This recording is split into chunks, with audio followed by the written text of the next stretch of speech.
Hello বন্ধুগণ, আমি সাইলা সালদার। সবাইকে আমার ডাটা সায়েন্স বাংলা চ্যানেলে স্বাগত জানাচ্ছি। আজকে আমাদের আলোচনার বিষয় গ্রেডিয়েন্ট ডিসেন্ট।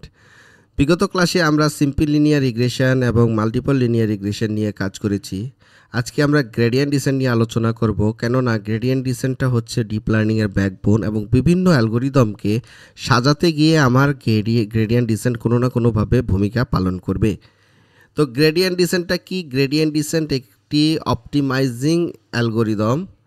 এটা মূলত লস ফাংশনকে, আপনারা লস ফাংশন বা কস্ট ফাংশন হিসেবে অনেকেই জানেন। তো লস ফাংশনকে কি করে? মিনিমাইজ করে। এটার কাজ হচ্ছে মিনিমাইজ করা। কাকে? লস ফাংশনকে মিনিমাইজ করা। এখন সিম্পল লিনিয়ার রিগ্রেশনে আমরা এরকম করে একটা চিত্র এঁকেছিলাম, এরকম করে একটা লাইন টেনেছিলাম, তারপরে এর চারিপাশে অ্যাকচুয়াল ভ্যালুগুলো এরকম এরকম ছিল। তারপরে এই লাইনের মাধ্যমে আমরা প্রেডিকশান করতেছি। এর নাম দিয়েছি Y is equal to Y pred is equal to M X plus B. এখানে বি এবং এম এর মান নিয়েছি, ভ্যালু নির্ণয় করে তারপরে আমরা বেস্ট ফিট লাইন ক্রিয়েট করেছিলাম।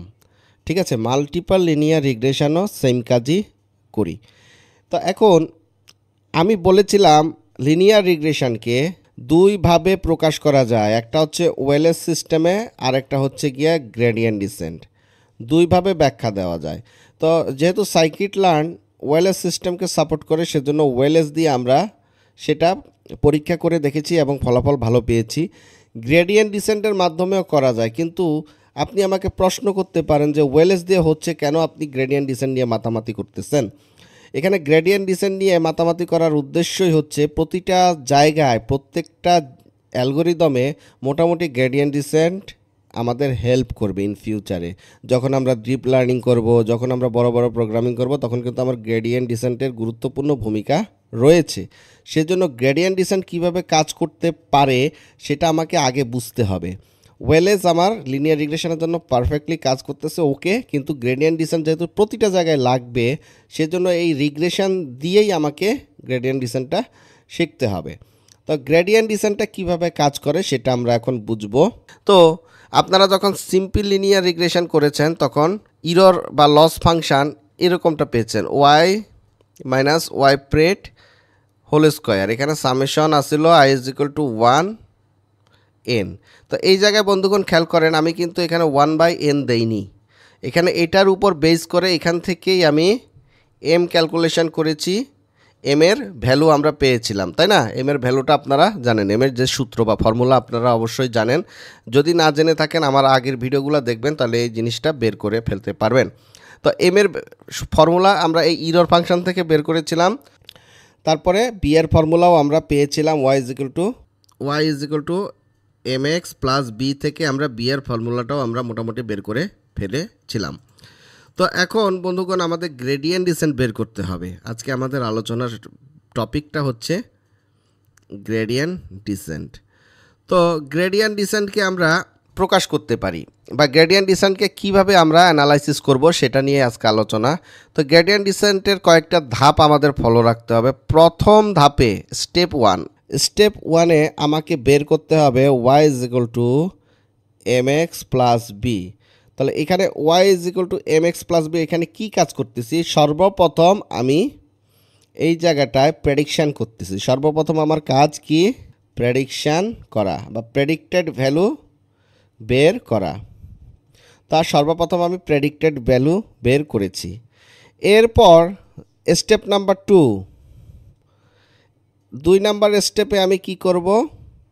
2 নাম্বার স্টেপে আমরা কি করব? লস ফাংশন বের করব। লস ফাংশনকে আমরা এল দ্বারা প্রকাশ করি। L is equal to 1/n summation of I is equal to 1n Y minus Y whole square. আপনাদের মনে আছে কি না জানি না, বিগত ক্লাসে কিন্তু আমি এই যে 1/n এই ফর্মুলাটা আমরা লিখি নাই। যখন সিম্পল লিনিয়ার রিগ্রেশন করেছিলাম আমরা এই জিনিসটাকে ক্যালকুলেশন করেছি, করতে করতে একটা পর্যায়ে আমরা এন এর মান পেয়েছি এবং লস ফাংশনের থেকে আমরা এমকে ক্যালকুলেশন করতে পেরেছিলাম। কিন্তু এই জায়গাটা আমাকে 1/n আমি ইউজ করেছি এই ইরর ফাংশনের ক্ষেত্রে। এখানে এন শব্দের অর্থ কি? এন মানে হচ্ছে টোটাল নাম্বার, যতগুলো নাম্বার আছে সবগুলার সামেশান হচ্ছে এন, ওকে, এই এন এর মাধ্যমে প্রকাশ করা হয়েছে। আশা করি বুঝতে পেরেছেন। তাহলে এখন আমরা দ্বিতীয় ধাপে যে কাজটা করব সেটা হচ্ছে Y minus Y whole square. দেখেন বন্ধুগণ, এগুলা নিয়ে কিন্তু আমি সিম্পল লিনিয়ার রিগ্রেশনে বিস্তারিত আলোচনা করেছি। যদি বুঝতে কষ্ট হয় দয়া করে রিকোয়েস্ট থাকলো আপনারা একটু সিম্পল লিনিয়ার রিগ্রেশনটা দেখে আসবেন। এখানে Y is equal to M X plus B, এবং প্রথম ধাপেই কিন্তু Y is equal to M X plus B মানে ওয়াই প্রেডিকশন করে নিলাম। দ্বিতীয় ধাপে আমরা কি করলাম, লস ফাংশনটা বের করলাম। লস ফাংশনের সূত্রটা কি, ওয়াই মাইনাস, এখানে ফোকাস করেন, Y minus Y pred whole square. Okay, step number 3 number স্টেপে আমাকে কি কাজ করতে হবে, 3 নাম্বার স্টেপে আমাদেরকে পার্শিয়াল ডেরিভেটিভ করতে হবে। পার্শিয়াল ডেরিভেটিভ আমি এখন আপনাদের করাইনি, অতি শীঘ্রই আপনাদের পার্শিয়াল ডেরিভেটিভে নিয়ে যাব।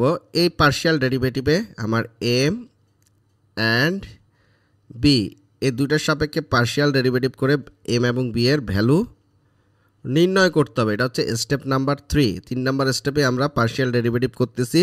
স্টেপ নাম্বার 4-এ গিয়ে আমরা কি করব, যখন দেখতেছি এম এবং বিকে ক্যালকুলেশন করে বড় একটি মার্ক পাওয়া গেল, অর্থাৎ M and B is big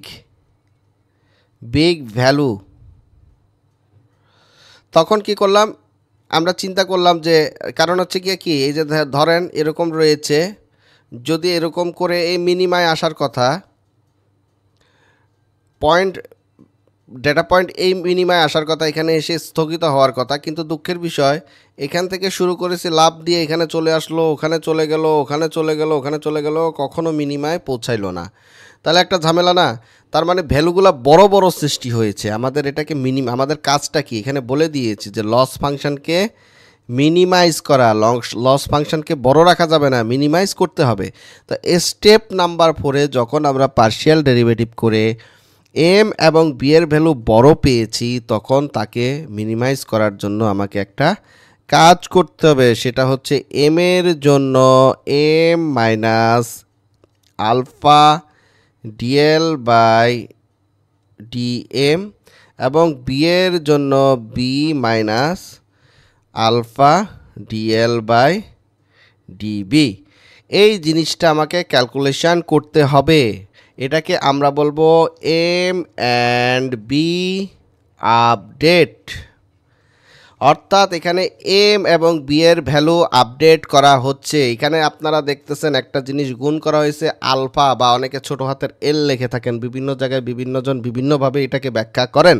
তো এখানে এল এটা হচ্ছে গিয়া এই অ্যাডারে আলফা যেটা দেখলাম, এটার আমরা একটা নাম দিব, সেটার নাম হচ্ছে লার্নিং রেট। তো লার্নিং রেট কেন দেওয়া হয়, যেহেতু আমি এম এবং বি এর ভ্যালু ডেরিভেটিভ করে অনেক বড় বড় মান পাচ্ছি, এটাকে মিনিমাইজ করার জন্য, অর্থাৎ এই যে জিগজ্যাগ ভ্যালু, আমি এখান থেকে শুরু করলাম, এই জায়গায় আসলাম, আবার এখানে গেলাম, ওখানে গেলাম, তো আমাদের কি হলো, কখনো মিনিমায় আসতে পারলাম না। তো এটা একটা সমস্যা। তো এই আমার তো উদ্দেশ্য হচ্ছে এই জায়গায় পৌঁছানো, তাই না? তো এই জায়গাটা আমার পৌঁছানোর উদ্দেশ্য, অথচ আমি এই জায়গাটায় এই জিরো ভ্যালুতে পৌঁছাইতে পারতেছি না। সেই জন্য আমাকে কি করতে হবে, একটা লার্নিং রেট, এই লার্নিং রেটটা এখানে গুণ করে দিতে হবে। যদি আমরা এই ক্যালকুলেশনটা পারফেক্টলি করে থাকি, তবেই আমরা কি করতে পারবো, নির্দিষ্ট সীমায় পৌঁছাতে পারবো। তো বন্ধুগণ, আমি আপনাদের বুঝাতে পেরেছি। প্রথম স্টেপে আমরা প্রেডিকশান বের করে নেব, দ্বিতীয় স্টেপে আমরা লস ফাংশনকে ক্যালকুলেশন করব, তৃতীয় স্টেপে আমরা এম এবং বি এর ভ্যালু বের করার জন্য একটা ডেরিভেটিভ, পার্শিয়াল ডেরিভেটিভ চালাবো, চতুর্থ নাম্বার স্টেপে যাইয়া আমরা এম এবং বিকে আপডেট করব, তার সাথে লার্নিং রেট গুণ করব। লার্নিং রেটের মান কত? লার্নিং রেটের মান আপনারা পজিশন অনুযায়ী দিতে পারবেন, খুবই একটা ক্ষুদ্র মান, 0.01 মূলত লার্নিং রেটের মান ধরা হয়। অনেক সময় 0.0001ও দেওয়া হয়। তো যাই হোক, এটা অবস্থা বুঝে ব্যবস্থা, যখন আপনার যেমন মান লাগবে, কিন্তু একটা ক্ষুদ্র মান যোগ করা হয় যেন এই যে বড় বড় ভ্যালুগুলা একটা মিনিমাইজ হয়, যেন সংক্ষিপ্ত হয়। এই জন্য এই ক্ষুদ্র মানটা এই এম এবং derivative of M derivative of B এর সাথে গুণ করা হয়। আশা করি বুঝতে পেরেছেন। এখানে দেখেন M is equal to M minus one, B is equal to alpha del L del B. এইখানে আবার একটু কাজ আছে, এটাকে আমি আরেকটা স্টেপে নিয়ে যেতে পারি। পঞ্চম নাম্বার স্টেপে, পঞ্চম নাম্বার স্টেপের কাজ হচ্ছে ইপক। এখন আপনি এম এবং বি এ দুটোর মান নতুন মান পেয়েছেন। ধরেন নতুন মান কোনো একটা 10, 18 এরকম কোনো ভ্যালু পেয়েছেন। তো ভ্যালুগুলো আপনার কি হয়ে গেছে, পুরান মান হয়ে গেছে। তো এটা প্রথম ইপকে আপনি একটা নির্দিষ্ট মান এই জায়গায় পাবেন, এম এবং বি। এখন এম এবং বি এই জিনিসটা পুরান হয়ে যাবে আবার নতুন, অর্থাৎ এরকম করে একটার পর একটা, একটার পর একটা 5টা 10টা 12টা যতটা ইপক চালাবেন। মনে রাখবেন এই যে আমি পাহাড়ের উপর থেকে নিচের দিকে নামতেছি, মিনিমাইজ করতেছি, উপর থেকে নিচের দিকে নামতেছি। এখানে কিন্তু প্রত্যেকটা ইপকের কাজ, প্রথম ইপকে আপনি এখানে নামলেন, আমি একটু একে একে দেখাই। প্রথম আপনি এখানে একটা ভ্যালু ধরলেন এম এবং বি, প্রথম ইপকে আপনি এখানে নামলেন, দ্বিতীয় ইপকে আপনি এই জায়গায় নামলেন, তৃতীয় ইপকে এই জায়গায় নামলেন। আস্তে আস্তে আস্তে আস্তে আস্তে আস্তে আস্তে আপনি এই জিরো মিনিমায় এসে পৌঁছাবেন। আমি চিত্রের মাধ্যমে আপনাকে দেখাই, তাহলে আপনি বিষয়টা ক্লিয়ার হয়ে যাবেন। হ্যালো বন্ধুগণ, চিত্র দেখতে পাচ্ছেন, এই যে ধরেন একটা পাহাড় থেকে ভূমির দিকে নামতেছে নামতেছে নামতেছে নামতেছে, এই জিরোতে এসে থামতে হবে। জিরো ইসটা হচ্ছে মিনিমাম পয়েন্ট, এটা হচ্ছে মিনিমা। তো এই চিত্রটা আমি কালকে রাত্রে বানিয়েছি আপনাদের বোঝানোর জন্য, যেহেতু আজকে ভিডিও করতেছি। তা আমি এটা প্লে যখন চাপ দেবো, দেখেন এটা কিন্তু এই যে দেখেন প্রথমে কিন্তু অনেক জোরে নামছে, হ্যাঁ, বড় বড় স্টেপ নিছে। যেই জিরোর কাছে আসলো তখন দেখেন খুব ছোট ছোট স্টেপ নিচ্ছে, আস্তে আস্তে জিরোতে গিয়ে মিশবে।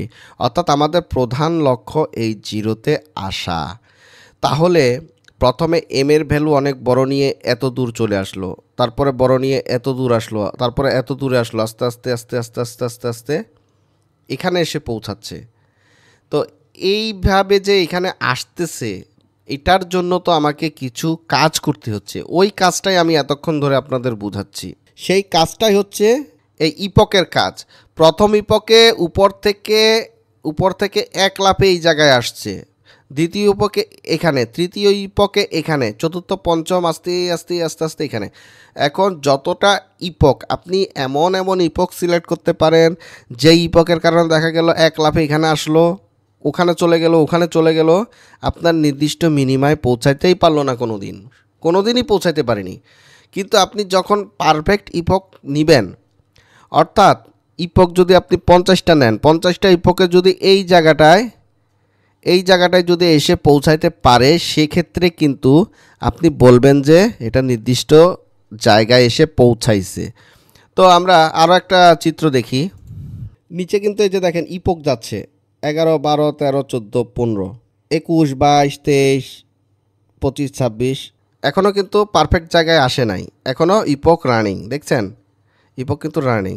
তো আমরা এই জায়গাটায় পারফেক্ট জায়গায় এসেছে। তো এখন দেখেন 50টা ইপক নেওয়ার পরে নির্দিষ্ট গন্তব্যে পৌঁছাইছে, অর্থাৎ জিরো বরাবর এসেছে রেজাল্টটা, ঠিক আছে। তো এইটাই বোঝাচ্ছি যে আপনি কতটা ইপক নিবেন। ইপক এখন আপনার মাথায় ঢুকে নাই আমি জানি, আমি একটু পরে বুঝাই দিচ্ছি ইপকটা কীভাবে হবে। যতটা ইপক নিবেন, এখানে লার্নিং রেটও কিন্তু নির্ভরশীল, ইপকও নির্ভরশীল। আপনি লার্নিং রেট যদি বেশি নেন, দেখবেন যে আপনার জিরো মিনিমায় পৌঁছায় নাই কোনো দিনও, লাফায় লাফায় অন্য দূর চলে গেছে। আমি একটা চিত্র দেখাই, যদি আমরা এটাকে দেখি, দেখেন এক লাফে কোথায় গেছে, ছিল কি হলো কি, আবার দেখায় এই জায়গায় ছিল, এই জায়গা থেকে এই জায়গায় চলে গেছে, অর্থাৎ আসার কথা এইভাবে, তাই না? কিন্তু এক লাফে এদিকে চলে গেছে। কিন্তু পরবর্তী যে ভ্যালুগুলো ছিল কোনোভাবে কোনো রকম মাইনাসের জিরোর কাছাকাছি পৌঁছাইছে, কিন্তু জিরোতে পৌঁছায় নাই। দেখেন জিরো থেকে একটু দূরে আছে, এই যে লাল বাতিটা দেখেন, জিরো থেকে লাল পয়েন্টটা জিরো থেকে একটু দূরে আছে। তো যাই হোক, আপনি এমন কোনো ভ্যালু, এমন কোনো ইপক নেবেন না, এমন কোনো লার্নিং রেট নেবেন না যেটাই যেখানে নো মিনিমা দেখাচ্ছে, মিনিমা পর্যন্ত পৌঁছাইতে পারে না। তো এই জিনিসটা এখানে আমি বলতেছি। 5 নাম্বারে আসতেছে ইপক। এখন আপনি 50টা, 40টা, 5টা, 10টা ইপক নেবেন। ইপক নিয়ে আপনার কাজ হচ্ছে মিনিমায় পৌঁছানো। এখন আপনি আসেন লার্নিং রেট। তো লার্নিং রেট আমরা কি পেয়েছি? B is equal to B minus alpha del L by del B, B এর সাপেক্ষে অন্তরীকরণ। এখন এইটা তো নির্দিষ্ট একটা ভ্যালু পাবো, এটা 0.1 সাথে গুণ হয়ে বি এর ভ্যালু। ধরেন প্রথমে বি এর ভ্যালু পাইলাম 0.5, বি এর ভ্যালু সমান সমান 0.5, তাহলে লার্নিং রেট সমান সমান 0.1 গুণ ডিএল এর ভ্যালু মনে করেন যে -18। তাহলে এরকম করে ক্যালকুলেশন করে যে রেজাল্ট আসবে সেটা কি বি এর ভ্যালু হয়ে যাবে না? মনে করেন -10, জি এর ভ্যালু হয়ে গেল বা -12 হয়ে গেল, যেটাই হবে ক্যালকুলেশন আমি জানি না। তো এখন এটা কিন্তু এখন পুরাতন বি হয়ে গেছে, এখন নতুন বি এর মান বের করতে হবে। অর্থাৎ এটা প্রথম ইপকে, ফার্স্ট ইপকে আমি বি এর মান পেলাম 12, তাহলে সেকেন্ড ইপকে বি এর মান কি হবে? সেকেন্ড ইপকে এখন ফার্স্ট ইপকে তো বি এর মান 0.5 ছিল, এখন হচ্ছে গিয়ে কত আসতেছে? -12 বি এর মান, বি এর ভ্যালু সমান সমান -12 আসলো। মাইনাস এখানে লার্নিং রেট লার্নিং রেট যেটা ধরবো সেটাই, আর এখানে ছিল কত? -18। ক্যালকুলেশন করে যে রেজাল্ট আসবে এটা বি এর ভ্যালু হয়ে যাবে। আবার আরেকটা ইপক, এরকম করে আমাকে 5টা 6টা 7টা 10টা 50টা ইপক করতে হবে। যেহেতু আমি সফটওয়্যারে করতেছি, হাজার হাজার ইপক করা যাবে, কোনো বিষয় না। আশা করি ইপকটা বুঝতে পেরেছেন, লার্নিং রেট এবং ইপকটা ক্লিয়ার হয়েছেন। আচ্ছা যাই হোক, এখনও অনেকের মাথায় ঢুকে নাই, তা আমি ঢুকানোর জন্য একটা কাজ করতেছি। একটি ছোট ডেটাসেট নিয়ে সেই ডেটাসেটের উপরে ক্যালকুলেশন করে দেখাচ্ছি। আশা করি এই ক্যালকুলেশনটা দেখলে সবারই মুখস্থ হয়ে যাবে জিনিসটা। তো আমার সূত্রটা কি? সর্বপ্রথম কি করতে হবে? সর্বপ্রথম হচ্ছে প্রেডিকশান 2, দ্বিতীয় নাম্বারে লস ফাংশন 3, তৃতীয় নাম্বারে হচ্ছে আপনার গ্রেডিয়েন্ট ক্যালকুলেট, চতুর্থ নাম্বারে হচ্ছে গিয়ে আপনার এম এবং বি আপডেট, পঞ্চম নাম্বারে হচ্ছে গিয়া ইপক চেঞ্জ। এই 5টা জিনিস বুঝতে পারলে আপনি গ্রেডিয়েন্ট ডিসেন্ট বুঝে ফেলেছেন। ওকে, এই 5টা জিনিস আপনাকে এখন বুঝতে হবে। তো আমি ছোটোখাটো একটা ডেটাসেট নেব, ডেটাসেট নিয়ে এই 5টা জিনিস ক্যালকুলেশন করব আপনাদের সামনে। আশা করি আপনারা প্রোগ্রামিং করবেন ইজিলি, কোনো সমস্যা হবে না। তো ধরি এক্সের ভ্যালু সমান সমান, ধরেন একটা ডেটাসেট নিলাম, যেখানে এক্স কলামে আমরা ভ্যালু দিয়েছি 1 2 3 4। ছোটোই নেই বাবা, অনেক অঙ্ক করতে হয়, কষ্ট লাগে, তাই না? ওয়াই এর ভ্যালু আমরা কত নিলাম? 2, এটা কমা 2.8 3.6 4.5 ওয়াই এর ভ্যালু। তাহলে এখন আমার প্রথম কাজ কি? প্রেডিকশান নির্ণয় করা। তো আমরা প্রেডিকশান নির্ণয় করি। প্রেডিকশানের সূত্রটা কি জানি? y is equal to Y pred is equal to mx plus B. এখন আপনি আমার প্রশ্ন করতে পারেন যে ভাই সিম্পল লিনিয়ার রিগ্রেশনে তো এম এবং বি এই দুইটা তো y is equal to mx plus B, এখান থেকে এম এবং বি এর ভ্যালু আগে বের করে নিছিলেন, এখন কি করবেন? এখন তো এম এবং বি এর ভ্যালু আপনাকে ধরতে হবে। তো এখন কিভাবে ধরবেন? ভাই আপনি কিন্তু ভিজুয়ালাইজ করতেছেন, আপনি নিজের চোখে দেখতেছেন, সেই জন্য আপনি বুঝতেছেন যে এই উপরের থেকে ভ্যালু ধরে আস্তে আস্তে আস্তে আস্তে নিচের দিকে নামতে হবে, কিংবা এই পাশের উপরের থেকে ভ্যালু ধরে আস্তে আস্তে নিচের দিকে নামতে পারেন।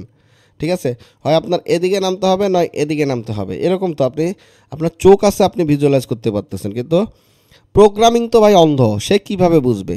অর্থাৎ আপনি যে জায়গায় আপনি ধরেন না কেন, পয়েন্টটা যে ইপকটা যে জায়গা থেকে শুরু করেন, আপনাকে এম এবং বি এর ভ্যালু একটা অনুমান করে ধরতে হবে।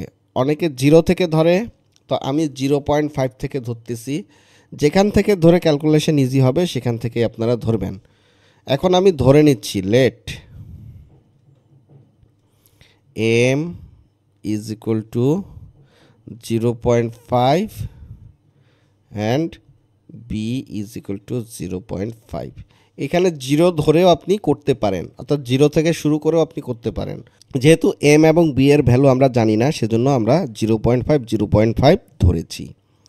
এখন এই সূত্রে আমরা এই ক্যালকুলেশনগুলো করি, তো Y pred is equal to M এর মান কত 0.5 plus into X plus B এর ভ্যালু কত 0.5। তো এখন এক্সের মান কত? এক্সের মান হচ্ছে প্রথমে আছে 1। তো 1-এর ক্ষেত্রে আমরা এখানে লিখে দেই 0.5 ইন্টু 1 প্লাস 0.5। এখানে লিখে দিই when x is equal to 1, অর্থাৎ এক্সের প্রথম মানটা ধরে আমরা কাজ করতেছি। ঠিক আছে, তো এখন আমরা ভ্যালু কত পাবো? ভ্যালু সমান সমান এখানে যোগ করলে কত পাই 1। তাহলে প্রথম প্রেডিকশন শেষ, অর্থাৎ এই ইনপুটের উপরে আমার প্রেডিকশন করা সারা। প্রথম প্রেডিকশানে আমি y ইজ ইকুয়াল টু 1 পেয়েছি। এখন দ্বিতীয় prediction y pred is equal to 0.5 into 2 plus 0.5 when x is equal to 2। খেয়াল করেন x ইজ ইকুয়াল টু কত 2। ঠিক আছে, তো রেজাল্ট কত আসতেছে? সমান সমান ক্যালকুলেশন করে রেজাল্ট আমরা পাচ্ছি 1.5।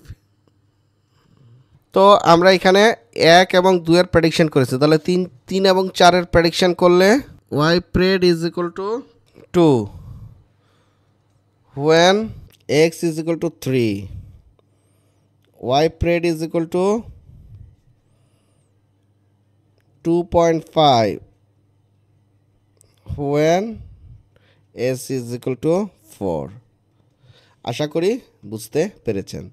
তাহলে প্রত্যেকটা ইনপুটের জন্য আমি প্রেডিকশন বের করে ফেললাম। তাহলে আমার স্টেপ নাম্বার 1 শেষ, স্টেপ 1 কমপ্লিট, অর্থাৎ আমি প্রেডিকশন বের করে ফেলেছি। তো prediction y pred is equal two কত কত বেরোইছে? 1 বেরোইছে, 1.5, তারপরে হচ্ছে 2 বেরোইছে 2.5। এই তো, এটা কিন্তু আমার প্রেডিকশানের ভ্যালু আমার বের হয়ে গেল। এখন দ্বিতীয় যে স্টেপ সেটা কি? Loss function. লস ফাংশান মানে কি? y is equal to loss is equal to 1/n summation i is equal to 1/n y minus y pred square. এটাই তো, আমরা এখন লস ফাংশান ক্যালকুলেশন করব। তাহলে এখানে লিখি স্টেপ 2। স্টেপ 2তে আমরা কি পাইছি? l is equal to 1/n summation of i is equal to 1n y minus y pred whole square. তো এখন আমরা সূত্রগুলো বসিয়ে ফেলি। y এর ভ্যালু দেওয়া আছে, y এর ভ্যালু কত দেওয়া আছে? এই জিনিসটাকে আমরা কপি করি, কপি করে এখানে রাখি।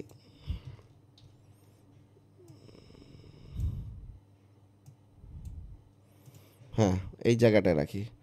তো আমরা y ইজ ইকুয়াল টু এই ভ্যালুটা পেয়েছি, তাই না? আর y pred is equal two এই ভ্যালুটা। তাহলে দুটোকে আমি এখানে লিখে ফেলি। তো আমরা লিখব লস ফাংশান। এখন আমরা y প্রেড হচ্ছে 1 পাইছি, y ইজ ইকুয়াল টু 2 পাইছি। তো সর্বপ্রথম আমরা এটাকে লিখে ফেলি, আলাদা আলাদা করে লিখি। তো এখন আমরা loss is equal to 2 minus 1 সমান সমান 1। এটা কিসের জন্য? যখন y is equal to 2, y pred is equal to 1। আমি খুব ভেঙে ভেঙে করাচ্ছি জাস্ট বোঝার জন্য। লস সমান সমান 2.8 মাইনাস 1.8 1.5 1.5 না 1.5, আশা করি বুঝতে পেরেছেন। সমান সমান 1.3। লস সমান সমান 3.6 মাইনাস 2 সমান সমান 1.6।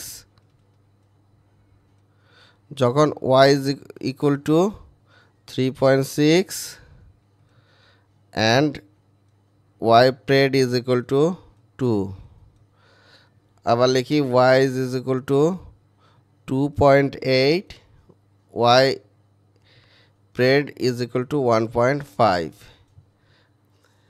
এখন সবার শেষ যে অংশটা সেটা হচ্ছে loss is equal to 4.5 y minus y pred সমান সমান 4.5 মাইনাস y প্রেটের মান লাস্টের মান 2.5 সমান সমান আমরা কত পাই এখান থেকে 4 থেকে 2 গেলে 5 5 তাহলে আমরা 2 পাচ্ছি না তাহলে 1 এর ভ্যালু 2 এর ভ্যালু এগুলো আমরা পেয়ে গেছি L1 L2 L3 L4 এই চারটা মান আমরা পেয়ে গিয়েছি এখন আমাদের স্টেপ নাম্বার 3 স্টেপ 2 চলে গেছে এখন আমাদের স্টেপ নাম্বার 3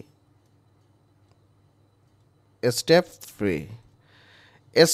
3 তে আমরা কি করব গ্রেডিয়েন্ট ডিসেন্ট ক্যালকুলেট করব অর্থাৎ ডেরিভেশন পার্শিয়াল ডেরিভেটিভ তো m এর সাপেক্ষে আমরা জানি loss is equal to y minus y pred যখন আমরা m এর সাপেক্ষে ডেরিভেটিভ করব কিন্তু সেটাকে করতে গেলে আমাকে কি করতে হবে ইরর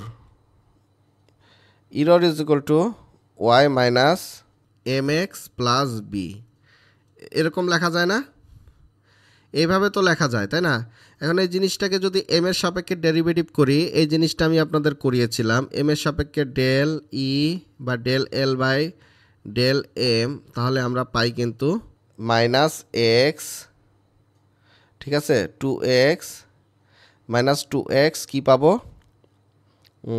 এখান থেকে x আসবে m এর সাপেক্ষে যেহেতু x সমান 1 হয়ে যাবে y minus mx plus b whole square এটা পাবো এটাকে আমরা এভাবে লিখতে পারি মাইনাস 2x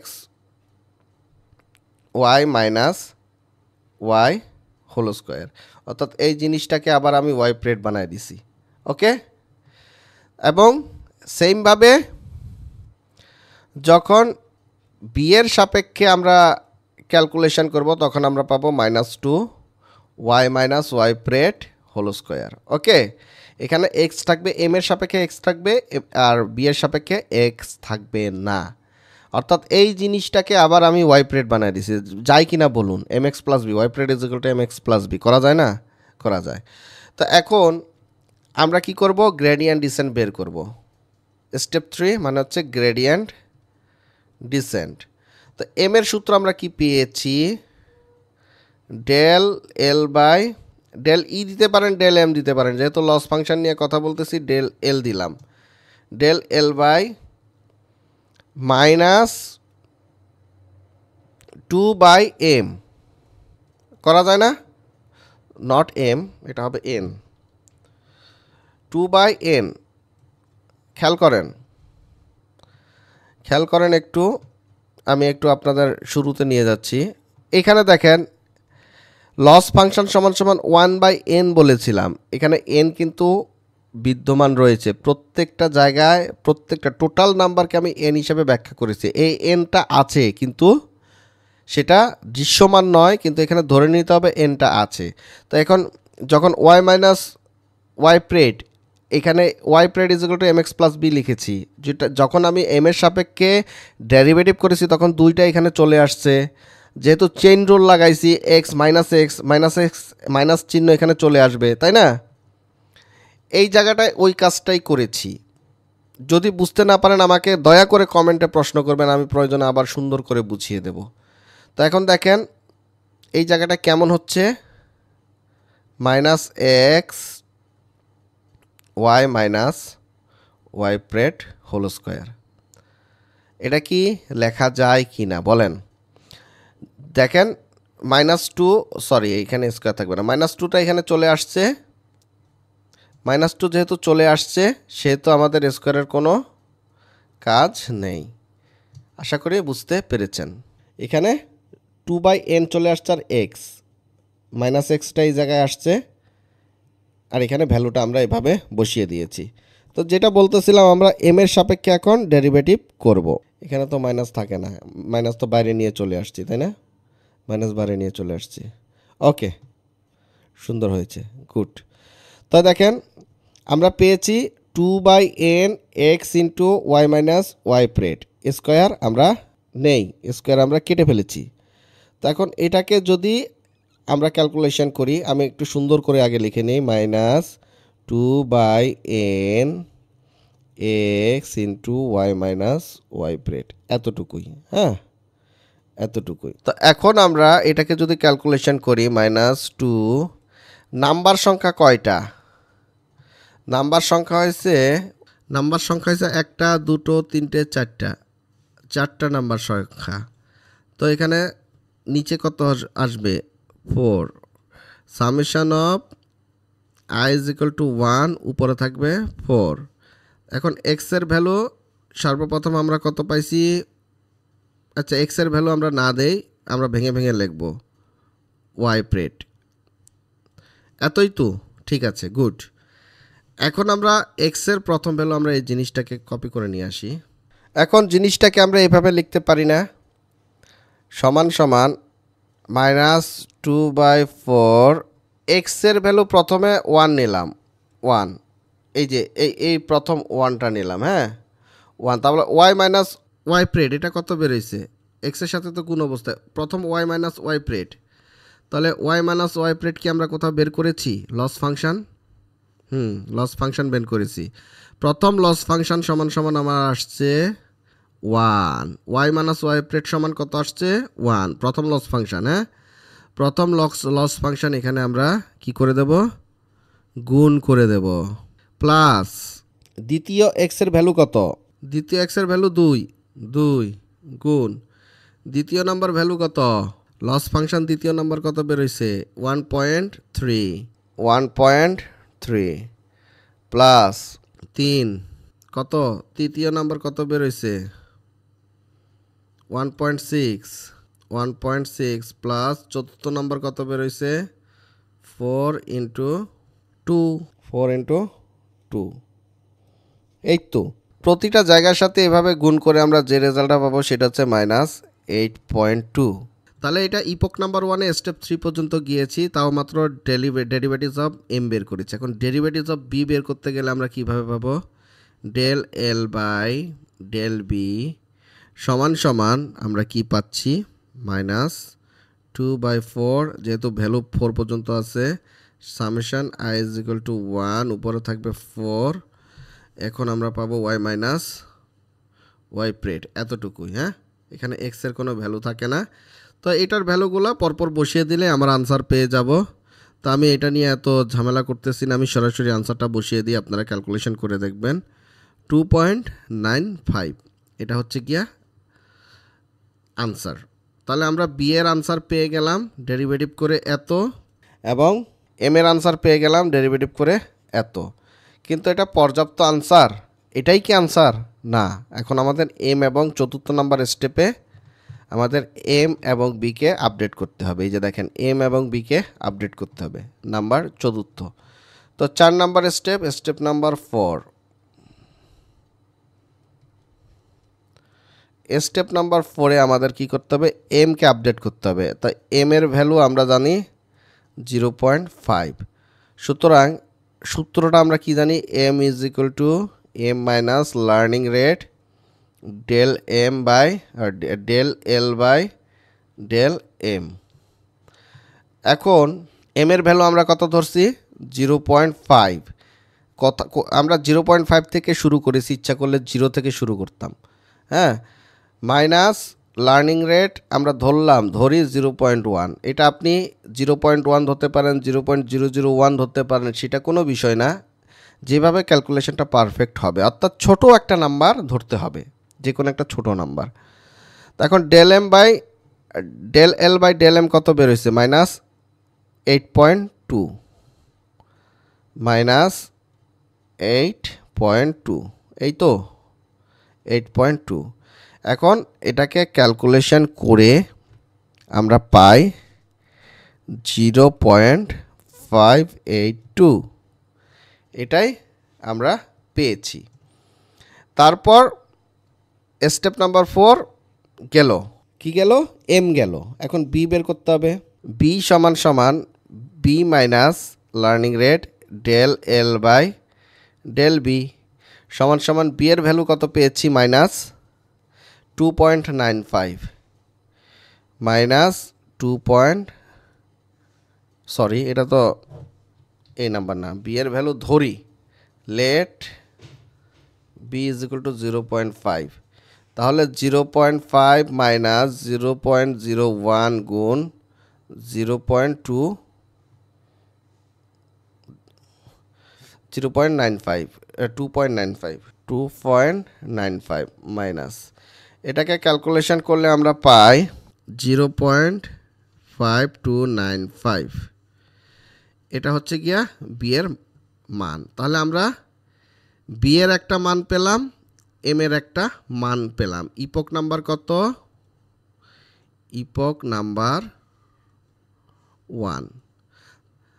তাহলে আমরা কি করেছি? সর্বপ্রথম আমরা স্টেপ নাম্বার 1-এ প্রেডিকশন বের করেছি, স্টেপ নাম্বার 2-তে লস ফাংশন বের করেছি, স্টেপ নাম্বার 3-তে ইরর বের করেছি, অর্থাৎ ডেরিভেটিভস করেছি, পার্শিয়াল ডেরিভেটিভস। তারপর স্টেপ নাম্বার 4-এ যাইয়া আমরা এম এবং বি আপডেট করেছি। অবশেষে আমরা ইপক 1-এর কাজ শেষ করেছি।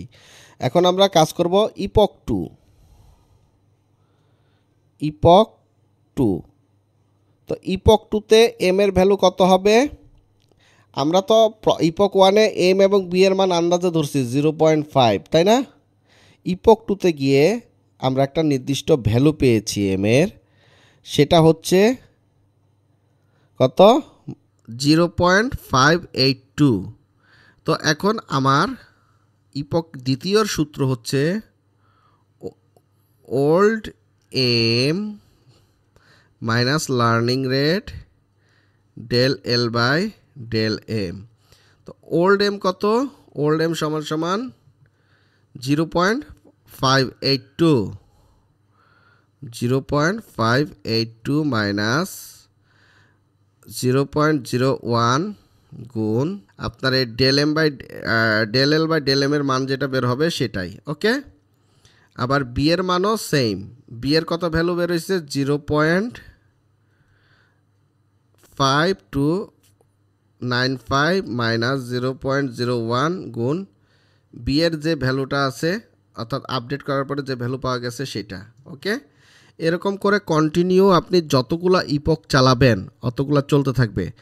যখন আপনি এম এবং বি আপডেট করে ফেলবেন, এগুলো ওল্ড হয়ে যাবে, ওল্ডের সাথে আবার এই সূত্র প্রয়োগ হবে, আবার ওল্ড হয়ে যাবে, আবার সূত্র প্রয়োগ হবে, আবার ওল্ড হয়ে যাবে। এভাবে করে কন্টিনিউ খালি চলতে থাকবে এভাবে 100টা, কোনো অঙ্কে 100টা ইপক চালাইতে হয়, কোনো অঙ্কে 50টা ইপক চালাইতে হয়, কোনো ক্ষেত্রে 10টা ইপক চালালেই আমার রেজাল্ট অর্থাৎ মিনিমায় পৌঁছায়া যায়। যেমন আমি এই জায়গাটা আপনাদের দেখাইছিলাম যখন এখানে রান করেছি, এটা না, দেখেন এটা কিন্তু এই জায়গাটায় এসে 0-তে রূপান্তরিত হয়েছে। এখানে আমরা ইপক বুঝতে পারতেছি না। তো ইপক যখন আমরা বুঝতে যাব তখন দেখেন এখানে ইপক কিন্তু নিচে দেখাবে, এই যে দেখেন আসতেছে ইপক, ঠিক আছে? টোটাল 50টা ইপক, এই যে এখানে ইপক দেখাচ্ছি, ইপক সাইজ 50টা ইপক শেষ করেছে, 50টা ইপকের পরে নির্দিষ্ট গন্তব্যে পৌঁছাইছে, ঠিক আছে? এখন 50টা ইপক পার করে তারপরে তাকে নির্দিষ্ট জায়গায় পৌঁছাইতে হয়েছে, আদারওয়াইজ সে নির্দিষ্ট জায়গায় পৌঁছাইতে পারতেছিল না। এরকম করে আপনাকে ক্যালকুলেশন করতে হবে, আপনাকে বুঝতে হবে কয়টা ইপক নিলে নির্দিষ্ট জায়গায় পৌঁছাবে। এখানে দেখেন ডেটাগুলো ছড়িয়ে ছিটিয়ে রয়েছে। এখানে এম আপডেট করার পরে লাইনটা একটা নির্দিষ্ট জায়গায় এসে পৌঁছাইছে, এটাও গ্রেডিয়েন্ট ডিসেন্ট। আশা করি আমি আজকে আপনাদের এই লেকচারে গ্রেডিয়েন্ট ডিসেন্ট মোটামুটি ক্লিয়ার করতে পেরেছি, কিন্তু আমার কিছু কথা আছে। কথাটা হচ্ছে এই, আজকে আমরা যে গ্রেডিয়েন্ট ডিসেন্ট নির্ণয় করেছি সেটা মাত্র 2টা কলামের উপরে, ঠিক আছে? এই গ্রেডিয়েন্ট ডিসেন্টকে আমরা বলবো ব্যাচ গ্রেডিয়েন্ট ডিসেন্ট। একইভাবে আমরা মাল্টিপল কলামেও আমরা কাজ করতে পারি। মাল্টিপল লিনিয়ার রিগ্রেশন যেভাবে আমরা আলাদা ক্যালকুলেশন করেছি simple linear regression, multiple linear regression, তেমনি আমরা সিম্পল লিনিয়ারের ক্ষেত্রে যেমন দুটো কলাম নিয়ে গ্রেডিয়েন্ট ডিসেন্ট নির্ণয় করেছি, একইভাবে আমরা একাধিক কলাম নিয়েও গ্রেডিয়েন্ট ডিসেন্ট নির্ণয় করতে পারি। তো গ্রেডিয়েন্ট ডিসেন্টে মূলত 3 ধরনের প্রক্রিয়া দেখে থাকি। একটা হচ্ছে ব্যাচ গ্রেডিয়েন্ট ডিসেন্ট, আরেকটা হচ্ছে স্টোকাস্টিক, আরেকটা হচ্ছে মিনি ব্যাচ। তো 3 ধরনের গ্রেডিয়েন্ট ডিসেন্ট আমরা পেয়ে থাকি। আজকে যে কাজটা করলাম সেটা কি, ব্যাচ গ্রেডিয়েন্ট ডিসেন্টটা আমরা সিম্পলও করতে পারি, মাল্টিপলও করতে পারি। তো আজকে যে কাজটা করলাম, কলাম রয়েছে, কলামের সবগুলা ভ্যালুকে একটা একটা করে পড়ে একবার টোটাল ভ্যালুর জন্য ইপক নেওয়া হয় মাত্র একবার, তারপরে পুনরায় আবার টোটাল ভ্যালুর জন্য ইপক নিতে হয়, তারপর আবার পুনরায় টোটাল ভ্যালুর জন্য ইপক নিতে হয়, তারপর আবার পুনরায়, এরকম করে 100 ইপকের জন্য 100 বার এই ডেটা নিয়ে এক কাজ করতে হয়, মানে পুরা ডেটা সেটের জন্য। এখানে যদি 5000 কলাম থাকে বা 5000 রো থাকে, 5000 রো দিয়ে কাজ করে, অর্থাৎ 5000 রোকে পড়াশোনা করে তারপর একবার আপডেট, এরকম করে 100 বার কি করা হয়, আপডেট নেওয়া হয়, যেটা খুবই একটা কঠিন কাজ। এই ক্ষেত্রে অর্থাৎ আমরা ছোটোখাটো ডেটা সেটের ক্ষেত্রে এই গ্রেডিয়েন্ট ডিসেন্ট বা ব্যাচ গ্রেডিয়েন্ট ডিসেন্ট ইউজ করে পারফেক্ট রেজাল্ট পাই। This is perfect for the batch gradient descent বা লিনিয়ার রিগ্রেশন। ঠিক আছে, লিনিয়ার রিগ্রেশনের জন্য এই ছোটোখাটো ডেটা সেটের জন্য বা মাল্টিপল লিনিয়ার রিগ্রেশনই হোক, ডেটা পরিমাণ যদি অল্প হয় সেক্ষেত্রে আমরা ব্যাচ গ্রেডিয়েন্ট ডিসেন্ট নিয়ে কাজ করতে পারি। পক্ষান্তরে দেখেন স্টোকাস্টিক। স্টোকাস্টিক কি, এরকম যদি 500টা কলাম থাকে, 500টা রো থাকে বা 5000টা রো থাকে, এক্স কলামের মধ্যে যদি 5000টা রো থাকে, প্রত্যেকটার জন্য একটা একটা করে আপডেট নিবে, প্রত্যেকটার জন্য, অর্থাৎ 5000-এর জন্য 5000টা আপডেট নিবে, আর এখানে 5000-এর জন্য একটা আপডেট নিবে, আর এটা হচ্ছে 5000-এর জন্য 5000টা আপডেট নিবে। নেক্সট ভিডিওতে আমরা স্টোকাস্টিকটা খুব ডিপলি পড়াশোনা করব, তাহলে আপনারা ক্লিয়ার হয়ে যাবেন। তো এটা খুবই ইজি ফর বিগ ডাটা। যখন আপনারা বিগ ডেটা নিয়ে কাজ করবেন, যখন আপনারা ডিপ লার্নিংয়ে কাজ করবেন, তখন অবশ্যই স্টোকাস্টিক যে প্রসেস রয়েছে গ্রেডিয়েন্ট ডিসেন্টের, এটা অ্যাপ্লাই করার চেষ্টা করবেন, এবং এটা খুবই হেল্পফুল বড় ডাটার ক্ষেত্রে, কারণ এটা প্রত্যেকটা রোকে অ্যানালাইসিস করে সাথে সাথে আপডেট নিয়ে ফেলে। ঠিক আছে, একটা একটা একটা করে আপডেট নিয়ে ফেলে, সুতরাং এখানে ইপকের পরিমাণ অত প্রয়োজন হয় না, যেটা ব্যাচ গ্রেডিয়েন্ট ডিসেন্টের ক্ষেত্রে। এখানে ইপক মাচ নো নিড, তাহলে এখানে ইপকটা বেশি লাগে না, প্রত্যেকটা আলাদা আলাদা করে আপডেট হচ্ছে। কিন্তু এই ব্যাচ গ্রেডিয়েন্ট ডিসেন্টের ক্ষেত্রে প্রত্যেকটা ডেটাকে অ্যানালাইসিস করে একবার ইপক নেবে, এজন্য 100 বার অ্যানালাইসিস করে 100 বার আপডেটের জন্য 100 বার ইপক ব্যবহার করতে হবে। তো সেই ক্ষেত্রে আমার স্টোকাস্টিক খুবই ভালো ভূমিকা রাখে, এবং এটা আমরা পরবর্তী ভিডিওতে দেখার চেষ্টা করব। সর্বশেষ যে বিষয়টা আসতেছে সেটা হচ্ছে মিনি ব্যাচ। মিনি ব্যাচটা কি, মিনি ব্যাচটা এরকম, ধরেন এক্স এবং ওয়াই দুইটা কলাম, এখানে এক্সের মনে করেন যে 5000টা রো রয়েছে, 5000টার মধ্যে আপনি প্রথম 50টাকে একটা গ্রুপ করবেন, দ্বিতীয় 50টাকে একটা গ্রুপ করবেন, তৃতীয় 50টাকে একটা গ্রুপ করবেন এরকম করে 50টা 50টা করে গ্রুপ করবেন। তাহলে এখানে আপনার স্টোকাস্টিকও প্রয়োগ হচ্ছে এবং ব্যাচও প্রয়োগ হচ্ছে। স্টোকাস্টিকও এখানে অ্যাপ্লাই করতেছেন, ব্যাচও অ্যাপ্লাই করতেছেন, অর্থাৎ নির্দিষ্ট সংখ্যক নাম্বারে আপনি ব্যাচ ক্রিয়েট করতেছেন, আপডেট করতেছেন। এটাকে যদি আপনি 1 ধরেন, এখানে এই 1-এর জন্য অর্থাৎ একটা নাম্বারের জন্য আপনি একবার আপডেট করতেছেন, তারপরে এটার জন্য আলাদা আপডেট করতেছেন, এটার জন্য আলাদা আপডেট করতেছেন। তাহলে এই জায়গাটা আপনার দুটো ক্যালকুলেশনই ব্যবহার করা হচ্ছে, অর্থাৎ বড় ডাটাকে আপনি ভেঙে ছোট ছোট খণ্ডে বিভক্ত করে তারপর আপনি আপডেট নিচ্ছেন। সেজন্য এটার নাম হচ্ছে মিনি ব্যাচ গ্রেডিয়েন্ট ডিসেন্ট। তো আমরা পরবর্তী ক্লাসে অবশ্যই, যেহেতু আমাদের ডিপ লার্নিংয়ে এই সমস্ত কনসেপ্ট কাজে লাগবে, পরবর্তী ক্লাসে আমরা এই ব্যাচ গ্রেডিয়েন্ট ডিসেন্টের আরেকটু বিস্তারিত আলোচনা করব, স্টোকাস্টিক গ্রেডিয়েন্ট ডিসেন্ট নিয়ে আলোচনা করব এবং মিনি ব্যাচ সম্পর্কে বোঝার চেষ্টা করব। তো আজকের ভিডিওটা অনেক বড় হয়ে গেল। সবাইকে রিকোয়েস্ট করব, ভিডিও ভালো লাগলে লাইক কমেন্ট শেয়ার দিবেন, অবশ্যই সাবস্ক্রাইব করবেন, সাবস্ক্রাইব করতে একদম ভুলবেন না। আর আমার সাথে সাথে থাকবেন এবং আমাকে বিভিন্ন ধরনের পরামর্শ দিয়ে সহায়তা করবেন। সবাই ভালো থাকবেন, ধন্যবাদ।